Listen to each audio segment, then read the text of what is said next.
Hello, everyone, and welcome. Today, we're going to tackle a really fun topic: how to share your biggest travel dreams in English in a way that's simple and super clear. So, let's just dive right in. So, just take a second to think about that.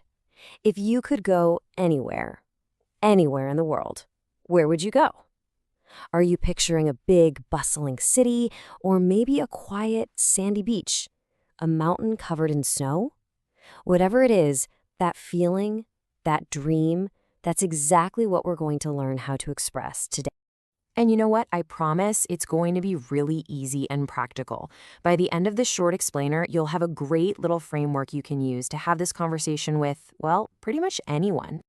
To make this super easy to remember, we've broken it all down into a simple 3-step recipe. Yep, a recipe.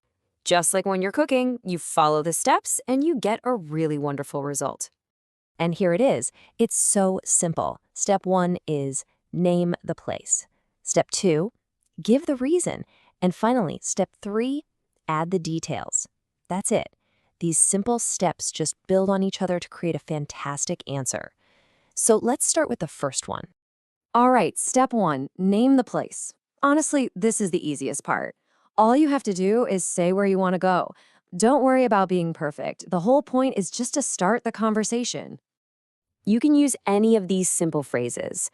You could say, I want to go to, or something a little nicer. I would love to visit. Or my personal favorite, my dream destination is. Any of these is a perfect way to begin. So for our example today, let's use this one. My dream destination is Japan. It's a clear and simple start. Now, we've answered where, but, the conversation gets really interesting when we explain why. Okay, on to step 2. Give the reason. Now, this is so important because the why, well, that's the most important part.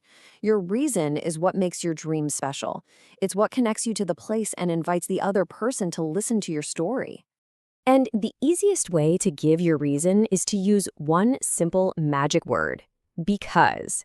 It connects your place to your reason perfectly. For instance, you could say, my dream destination is Japan because. You could say you want to go to Japan because of its amazing mix of old and new. You've got the peaceful, traditional side with things like quiet temples and ancient culture, and then you have the exciting, modern side with super fast trains and busy cities. That contrast is a great reason.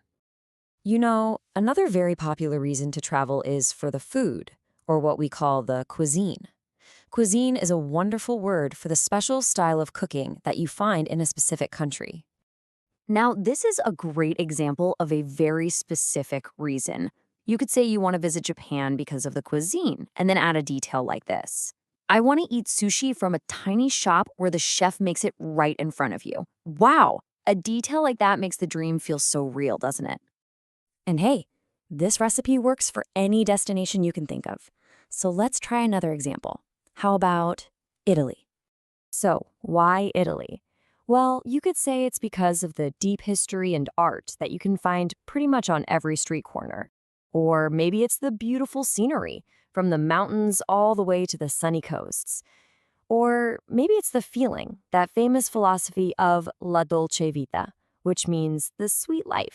Your reason can also be very personal and emotional. A reason like, I want to see the real paintings I've only seen in books. Well, that's just so powerful. It feels like you're sharing a little piece of your heart. Okay, so we have the place and we have the reason. Now for the final step, adding the details. This is where you make the story completely 100% yours. And it's so easy. Just think about these simple questions. Who do you want to go with? Your family, your friends, or maybe you want to go alone? When do you want to go? In the spring for the flowers or the winter for the snow? And what do you want to do there? Do you want to relax on a beach, visit museums, or maybe even try a cooking class? All right, so you've learned the 3 simple steps. Now for the best part. Let's practice and see what it sounds like when we put everything together into one beautiful, complete answer. Look at this fantastic example. My dream destination is Iceland. Okay, that's step 1. I would love to go with my sister in the winter. That's step 3, the details, because we want to see the northern lights and swim in the hot pools while it is snowing. And that's step 2, that powerful reason. See how it all just flows together? So let's do a super quick review of our simple recipe. For step 1, name the place. You can say, my dream is to visit. For step 2, give the reason. You'll add because I want to see. And for step 3, add details. You can include something like, I would go with. It's a simple formula for a great conversation. And that's really all there is to it. It is that simple. You now have everything you need, all the tools to talk about your dream destination in English. You can definitely do this. So the most important thing to do now is practice. It's your turn. I want you to use our 3-step recipe and answer this question. What is your dream destination? Write your answer in the comments below. We would absolutely love to read all about your dreams. Thank you so much for joining me for this explainer. If you found this helpful and you want more simple, practical lessons to build your English confidence, please subscribe to our channel, Talks Telepathy. Keep dreaming, keep practicing, and we'll see you next time.